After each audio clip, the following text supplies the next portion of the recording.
Romans chapter 11 verses 13 to 15 and 29 to 32. The gifts and the call of God for Israel are irrevocable.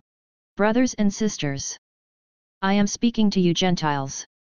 Inasmuch as I am the apostle to the Gentiles, I glory in my ministry in order to make my race jealous, and thus some of them. For if their rejection is the reconciliation of the world, what will their acceptance be but life from the dead? For the gifts and the call of God are irrevocable. Just as you once disobeyed God, but have now received mercy, because of their disobedience, so they have now disobeyed in order that, by virtue of the mercy shown to you, they too may now receive mercy. For God delivered all to disobedience, that he might have mercy upon all. The word of the Lord. Israel had rejected the Messiah. Since they had God rejected Israel? The failure of Israel to accept Jesus was a blessing to the Gentiles.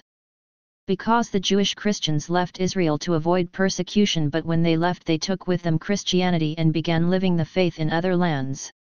Paul himself was an Orthodox Jew who had found Christianity, and spread the word to the Gentile nations. He himself was a blessing not only to the Gentiles by exposing them to Christianity, but also to Christianity by spreading the faith. Why is Paul trying to make the Jews jealous? He wants them to see the change that Christianity has made in the Gentiles, and wants them to find the same peace and love and security of Christianity. The book of Romans was written about 50 as Paul was getting ready to visit Jerusalem.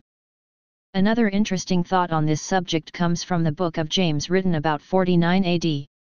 James chapter 5:19-20, My brethren, if anyone among you wanders from the truth and someone brings him back, let him know that whoever brings back a sinner from the error of his ways will save his soul from death and will cover a multitude of sins.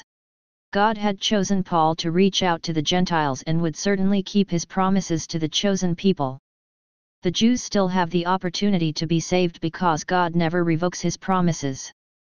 For a discussion of the Church's view of salvation in relationship to other religions, see the Catechism of the Catholic Church 836-845. The Church exists for nothing else but to draw men into Christ, to make them little Christs.